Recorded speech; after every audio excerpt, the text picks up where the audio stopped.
దశాబ్దాల క్రితం ఉద్యమ పార్టీగా అవతరించి నేడు జాతీయ పార్టీగా ఎదిగింది. సుదీర్ఘ ప్రస్థానంలో ఎన్నో సవాళ్లు, మైలురాయిలను అధిగమించి తిరుగులేని శక్తిగా ఆవిర్భవించింది. 2001 ఏప్రిల్ 27న ప్రత్యేక రాష్ట్ర సాధనే లక్ష్యంగా తెలంగాణ రాష్ట్ర సమితి ఆవిర్భావం జరిగింది. పెద్ద సంఖ్యలో హైదరాబాద్ చేరుకున్న తన అనుచరుల మధ్య నాంపల్లి దర్గా నుంచి కేసీఆర్ తన ప్రయాణాన్ని ప్రారంభించారు. ఓవైపు ఉద్యమం, మరోవైపు రాజకీయ పంద, వ్యూహాలు ప్రతి వ్యూహాలతో ముందుకెళ్లారు. ఎన్నో ఆటుపోట్లను తట్టుకుని నిలబడ్డారు. జై తెలంగాణ!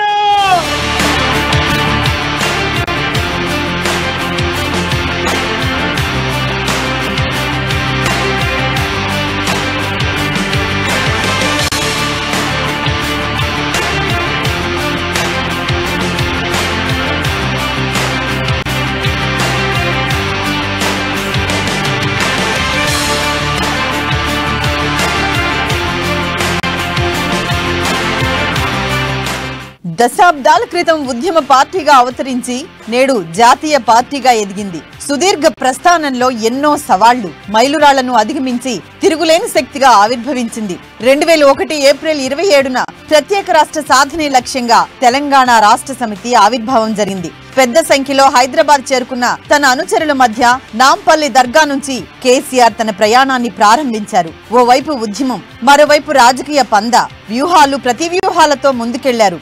ఎన్నో ఆటుపోట్లను తట్టుకుని నిలబడ్డారు. జై తెలంగాణ!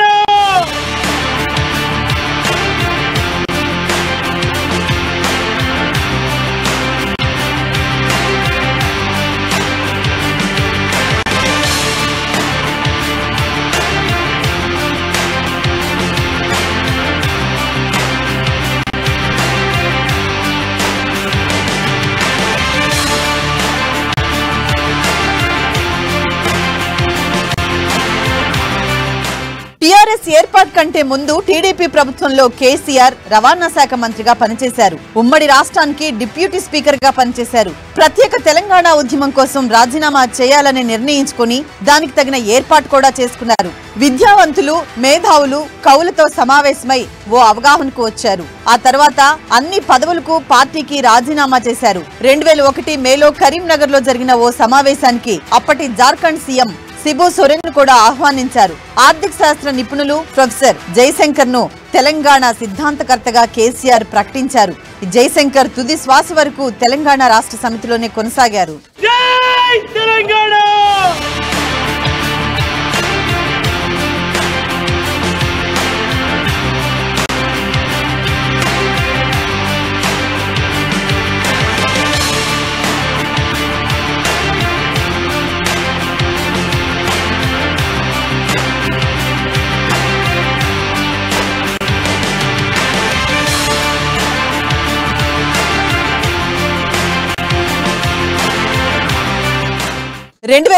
ఏప్రిల్ 27న పార్టీ ఆవిర్భావం తర్వాత రోజు కేసీఆర్ సొంతూరు చింతమడక నుంచి బయలుదేరి హైదరాబాద్ కు చేరుకున్నారు. అసెంబ్లీ ఎదుట అమరవీరుల స్తూపానికి నివాళులర్పించి ప్రస్తుతం జలదృశ్యంగా పిలిచే కొండా లక్ష్మణ్ బాపూజీ నివాసం దగ్గరకు వెళ్లారు. అప్పటి ఆ జలదృశ్యమే టీఆర్ఎస్ ప్రకటనకు వేదికైంది. కొంతకాలం వరకు అది పార్టీ కార్యాలయంగా కూడా పనిచేసింది. 2004లో ప్రభుత్వం కేటాయించిన స్థలంలో భవనం నిర్మాణం ప్రారంభమైంది. ఆ తర్వాత 2006లో సొంత పార్టీ ఆఫీసును ప్రారంభించుకున్నారు. జై తెలంగాణ!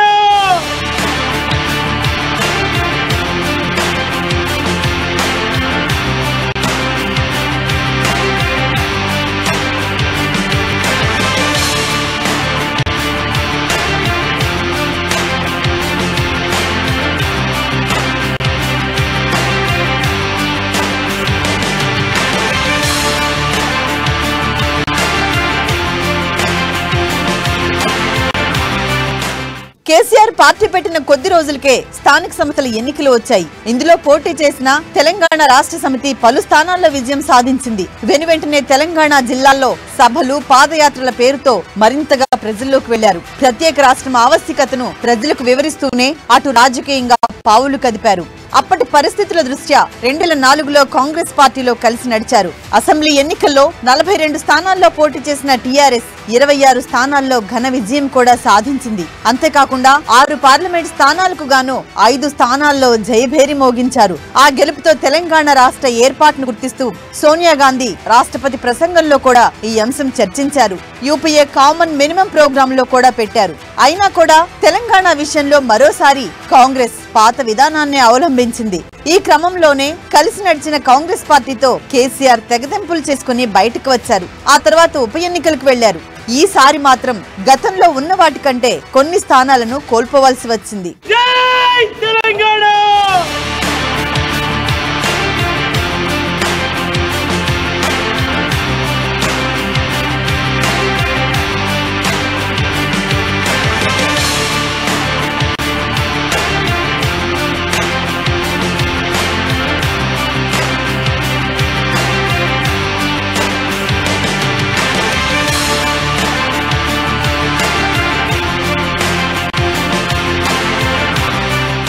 టీఆర్ఎస్ తో పొత్తు ఉన్న సమయంలోనే కాంగ్రెస్ రాష్ట్రంలో అధికారంలోకి వచ్చాక వైఎస్ రాజశేఖర రెడ్డి సీఎం అయ్యారు. అటు కేంద్రంలోనూ కాంగ్రెస్ అధికారంలోకి వచ్చింది.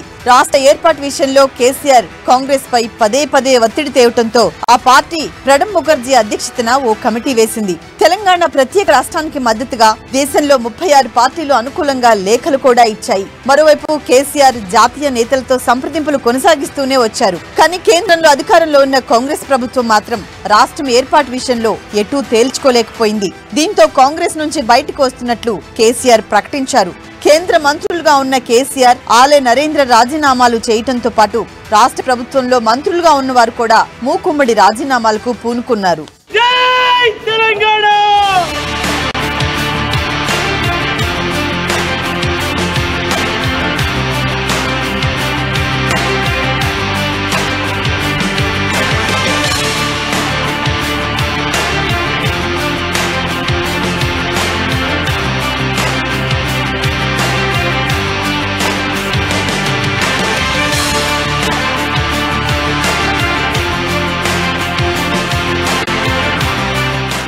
అప్పటి వరకు స్తబ్దతగా ఉన్న ఉద్యమ నినాదం ఒక్కసారిగా కరీంనగర్ ఉప ఎన్నికలతో పూర్వపు వైభవాన్ని అందుకుంది. ఈ మారు తెలంగాణ నినాదాన్ని ప్రజల్లోకి బలంగా తీసుకెళ్లింది ఈ ఉప ఎన్నిక. ఆ తర్వాత 2009లో మహాకూటమితో జతకట్టిన కేసీఆర్ టీడీపీతో పాటు కమ్యూనిస్టులతోనూ జై తెలంగాణ అనిపించారు. ఈ ఎన్నికల్లో ఘోరంగా దెబ్బతిన్నారు. ఒక దశలో అయితే టీఆర్ఎస్ ఉనికే ప్రశ్నార్థకంగా మారింది. ఆ తర్వాత 14F పై సుప్రీంకోర్టు తీర్పుతో కేసీఆర్ దీక్షకు కూర్చోవటంతో పార్టీ మళ్లీ ఫామ్ లోకి వచ్చింది. జై తెలంగాణ!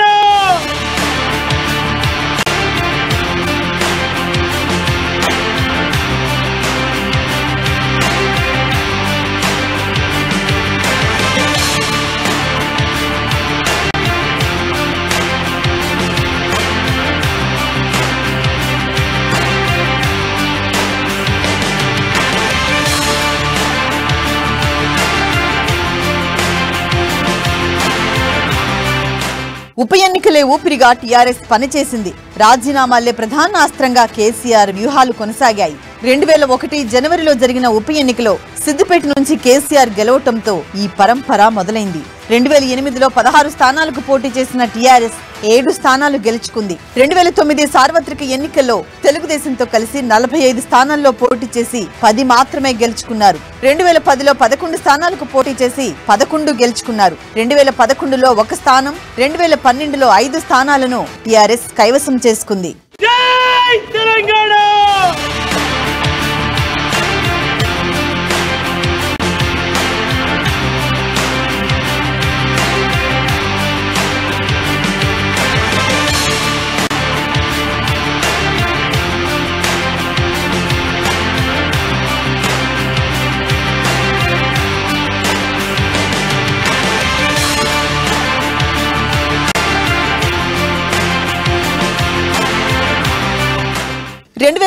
సెప్టెంబర్లో సీఎం వైఎస్ మరణం తర్వాత అదే ఏడాది అక్టోబర్ 21న సిద్దిపేటలో ఉద్యోగ గర్జన పేరుతో కేసీఆర్ భారీ సభ నిర్వహించారు. 2009 నవంబర్ 29న సిద్దిపేట కేంద్రంగా ఆమరణ నిరాహార దీక్ష చేస్తానని కేసీఆర్ ప్రకటించారు. ఇది తెలంగాణ ఉద్యమానికి కీలక మలుపు అని చెప్పవచ్చు.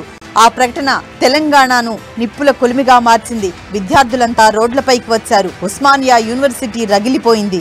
సిద్దిపేటలో హరీష్ రావు కిరోసిన్ కూడా పోసుకున్నారు. దీక్ష చేయకుండా కేసీఆర్ ను అరెస్ట్ చేసి ఖమ్మం జైలుకు తరలించారు. అయినా తగ్గకుండా కేసీఆర్ జైల్లోనే దీక్ష కొనసాగించారు. అక్కడి నుంచి ఆయనను అధికారులు నిమ్స్ కు తరలించారు. నిమ్స్ లో సైతం పట్టువదలని విక్రమార్కుడిలా కేసీఆర్ దీక్ష సాగించారు. ఆ సమయంలోనే తెలంగాణ వచ్చుడో కేసీఆర్ సచ్చుడో అనే నినాదం తెచ్చారు. తెలంగాణ మొత్తం భగ్గుమనటంతో కేంద్రం కదిలి వచ్చింది. జై తెలంగాణ.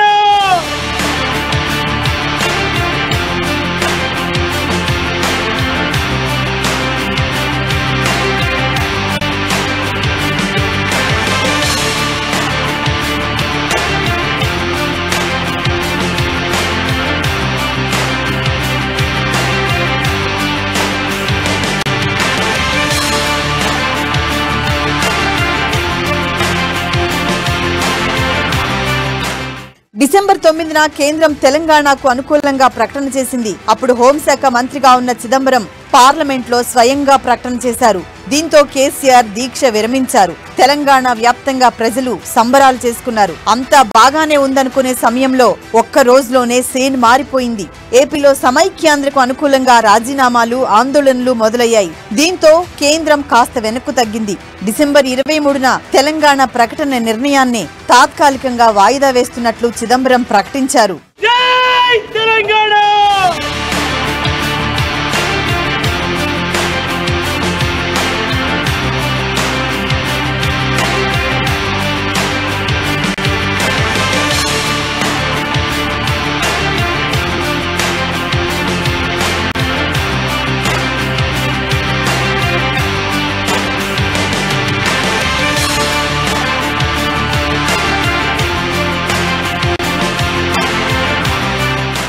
తెలంగాణలోని అన్ని పార్టీల నాయకులంతా ఒక జేఏసీగా ఏర్పడ్డారు. ప్రొఫెసర్ కోదండరాం నేతృత్వంలో ముందుకు కదిలారు. అందులో టీఆర్ఎస్ ప్రధాన భాగంగా మారింది. తర్వాత 2010 డిసెంబర్లో వరంగల్లో టీఆర్ఎస్ మహాగర్జన నిర్వహించింది. బహిరంగ సభలోని అత్యధికంగా దీనికి 30 లక్షల మంది హాజరయ్యారు. 2011 జనవరిలో కేంద్రం వేసిన శ్రీకృష్ణ కమిటీ నివేదిక వచ్చింది. ఆ నివేదిక తర్వాత తెలంగాణలో ఆందోళనలు ఉగ్రరూపం దాల్చాయి. మిలియన్ మార్చ్, సకల జన సమ్మె, ఇలా వివిధ రకాలుగా ప్రజలంతా ఆందోళన చేపట్టారు. రాష్ట్రం సిద్ధించదేమోనన్న మనస్తాపంతో విద్యార్థులు బలిదానాలు చేసుకున్నారు. దీంతో ఉద్యమం మరింత ఉవ్వెత్తున ఎగిసింది. జై తెలంగాణ.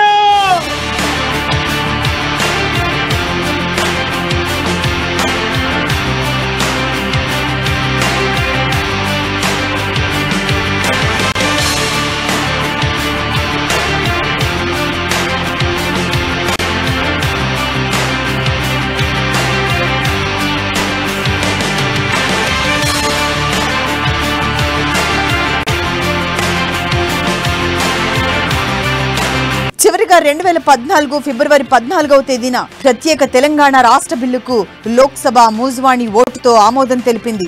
జూన్ 2 తెలంగాణ ఆవిర్భావ తేదీగా ప్రకటించింది. దీంతో తెలంగాణలో సంబరాలు అంబరాన్నంటాయి. కొత్త రాష్ట్రానికి కేసీఆర్ తొలి ముఖ్యమంత్రి అయ్యారు. జై తెలంగాణ.